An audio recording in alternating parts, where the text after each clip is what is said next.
back to Silverstone and the Power Maxed Mini Challenge, where we still have one more race for you. But just before that, I want to get a little taster of how 2015 is shaping up. And Anthony, I'm hoping you're the man to tell me. Well, 2015 is shaping up to be even bigger and better than ever, Michelle. It's really going to be a great year. We're taking the decision to separate out the entry-level Cooper class cars, 1.6 normally aspirated, great cost-effective budget racing, but still really close mini fun. And then from that, we're going to have a separate race for the 1.6 litre turbo JCW class cars, and also the new 2 litre turbo Gen 3 car. This fantastic bit of kit is going to be the future of the Mini Challenge, but very much keeping the older cars as part of the family. So, lots to look forward to in 2015 then. Now, the great thing about Mini Challenge is it's not all about the championship title. There's also something called the Directors' Cup, and I have two of the front runners with me now. We have Alan and Patrick. Guys, tell me a little bit more about this Directors' Cup then. It's for the OGCs, as we say, the Old Git Championship. I believe it's over 45s, is that right? I think so, yes. Yeah. We're not quite sure, but it's made up of, I think, 5 of the drivers, which Patrick and I currently are, I think, joint... Gentlemen races, I like to call it. Gentlemen races, yes, Yeah. exactly. Yeah. I love it. So, what's happening at the moment? Who is where in the standings? I know you both are right up there. Yeah. Well, I started off, I think 4 points ahead at this meeting, and Alan had a great race yesterday, and I think he nabbed them 4 points back. Yeah. So we were level pegging going into this race, and of course I had a problem with my car and had to end early. So now he's lapped those points up and taken the lead. But yeah, we're going into Brands, both of us, and I'm sure we'll enjoy it. And exactly. You know, it'll be a clean race, and you know, best man wins. Absolutely. Yeah. We'll shake on that. Yes. So the battle for the Directors' Cup continues now, and it's going to be an important race for Chris Knox. He starts in 6th position, courtesy of the reverse grid. Ben, let's go racing. Thanks, Michelle. This should be absolutely thrilling.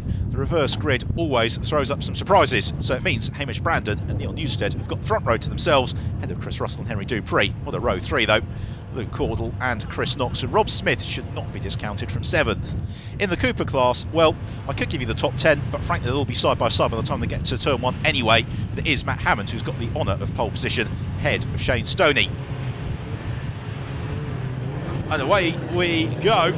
And it is a good start from Hamish Brandon, who gets the jump on Neil Newstead as they head towards Copse the first time. Also well away is Henry Dupree. There is Rob Smith, the Pirelli back car, heading around Copse Corner. He's alongside Lawrence Davey. And the real challenge in these reverse grid races is biding your time to pick your way up through the order as Henry Dupree goes sideways through Beckett's. Around goes Dupree. Cordell takes evasive action, and somehow he has been avoided by the chasing pack. We've got another car pointing the wrong direction as well. But they, with the exception of William Phillips, I think have all just about stayed out of trouble. Phillips onto 2 wheels as he rejoins the fray. Chris Russell also is going to come back into the pack a long way down. And already the field, particularly amongst the JCW class, somewhat torn asunder at the first sequence of turns. But look at what that means for the Cooper class. They are 5 or 6 wide, disputing 3rd place in the class. It's Max Lever who doesn't know where to look in his mirrors, because they are completely filled with Mini Cooper cars as they turn through Stowe Corner. We've got some of the recovering JCWs in amongst it as well. Meanwhile, Lawrence Davey has got Mark Stewart, Alan Taylor and Kevin O'Connor. On his tail, there's O'Connor.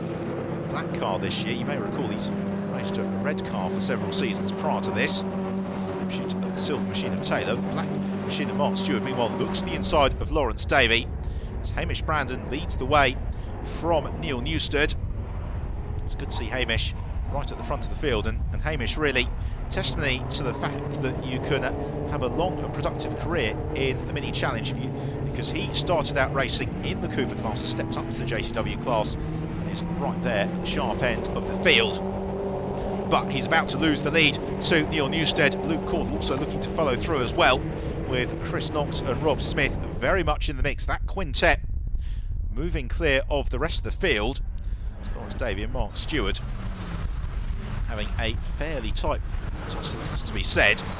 So around Brooklands in the late August sunshine and into the never-ending right-hander of Luffield. Frustrating corner for the drivers. They just want to plant their right feet and accelerate then on towards Woodcote. It's Neil Newstead who has got the slenderest of margins over Luke Caudle in terms of the championship. Caudle really desperately needs a victory in this one if he is going to have a realistic chance of moving ahead of Chris Knox in the final meeting of the season on the Brands Hatch Grand Prix circuit. Cooper class, as ever, frenetic fighting. Grace Williams is somewhere in the middle of all of that. She has got William Davison looking to challenge around the outside. Newstead, Luke Caudle, fight for the lead, and Caudle to the inside of Neil Newstead and moves ahead of Newstead, takes the advantage. Those 5 cars battling for the lead, still in very close company with each other, but Newstead immediately now comes under threat from Hamish Brandon, who looks to the inside of Newstead at Vale. It has the dual benefit of also shutting the door on Chris Knox. It's Rob Smith next to Long. Knox still a good run here on Hamish Brandon through club. Brandon comes just in time ahead of his compatriot Chris Knox. Davidson in the thick of the action, also Pete Dearman as well. The number 11 car, Grace Williams. Shane Stoney, a somewhat muted weekend, but he is in the middle of that scrap. Out of farm on the brakes into village, and Chris Knox looks to the inside of Hamish Brandon and makes contact with Neil Newstead. Around goes Newstead. Knox should continue. Oh, but there's smoke pouring forth. I think that's just bodywork rubbing against the tyre. Uncharacteristic that from Chris Knox. He's normally a very, very clean and contact-averse driver. I'm sure there may be a story behind it that we'll unpick later. Well, let's have another look at it. Knox looking to make a move on Hamish Brandon on the brakes. The car just not slowing. And tags Neil Newstead, tips Neil into a spin. Hopefully not with too much damage either for Newstead. So that then leaves Hamish Brandon clear at the front of the field. Luke Caudle we've also lost to mechanical failure. So now this is the challenge to the lead from Rob Smith, and he darts the inside of Hamish Brandon, and it's Rob Smith who takes the lead of the race. And Brandon has got Lawrence Davey now looking to demote him to 3rd. This, the lead of the Cooper class though, headed by Matt Hammond. That is the white and green machine. Then we've got Josh Gollin, William Phillips and Ricky Page. Can Ricky score his 2nd win of the day? Down the hangar straight they come. They've got the recovering Chris Knox just in behind them. How close do you want this? Oh, there's almost contact there as Matt Hammond comes under pressure from Josh Gollin. Gollin tried to force his way through to find space where really there's none. That was assertive stuff from Josh Gollin, but he forces his way to the head of the Cooper class. William Phillips trying to thrust past as well. They're almost 4 wide heading into the Vale. Gollin to the inside. Matt Hammond determined to reclaim the advantage in the Cooper class. Onto 2 wheels from Josh Gollin as he just about preserves the class lead. Hammond, Phillips and Page 3 wide coming out of club corner as they accelerate past the wing pits. What a fantastic race this is amongst the Cooper class cars.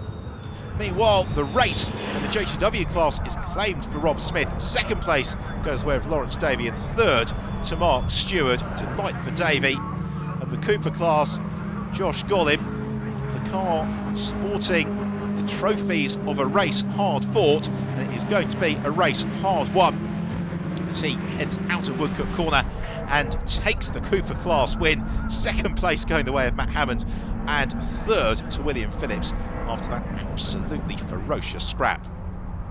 A look then at the results. Victory for Rob Smith from Lawrence Davey and Mark Stewart. Hamish Brandon in 4th from Chris Russell and Kevin O'Connor. Chris Knox recovering at a 10th despite that drama. That fantastic Cooper class race claimed by Josh Gollin from Matt Hammond and William Phillips from Ricky Page and Gideon Cresswell. Shane Stoney 7th place, enough to give him the Cooper class crown. So therefore, after a long and entertaining weekend of racing, there is plenty to celebrate on the Silverstone rostrum. Josh Gollin and Rob Smith on the top step as they let rip with the champagne to the applause of the mechanics and well-wishers from the Power Max Mini Challenge paddock. Didn't have to do too much to win that. I was quite surprised. It all kicked off at Beckett's on the first lap and I managed to pick my way through that. and then Luke pulled up with some sort of problem. Chris and Neil got together, and then it was just Hamish to get by, and I thought I'd got a good chance. I've had a bit of pace on him all weekend, and yeah, that was how it turned out. Last lap move, I was being squeezed onto the grass just before Stowe, but there's no way I wasn't having the corner, and just managed to squeeze up the inside and held it to take the win. So I'm really pleased. So in terms of the championship, well, only a disastrous weekend at Brands Hatch would cost Chris Knox the JCW crown, although Lawrence Davey is there in a very tight scrap for second with Neil Newstead and Luke Caudle. Shane Stoney victorious in the Cooper class, but again, everything to race for second between Gollin, Page and Phillips. A very different looking podium from the one earlier due to a race full of high drama. Certainly never a dull moment in the mini challenge. Well, we still have one more round to look forward to at Brands, but until then, don't forget you can keep up to date with all things mini challenge on our website, Facebook and Twitter. From Silverstone though, it's goodbye.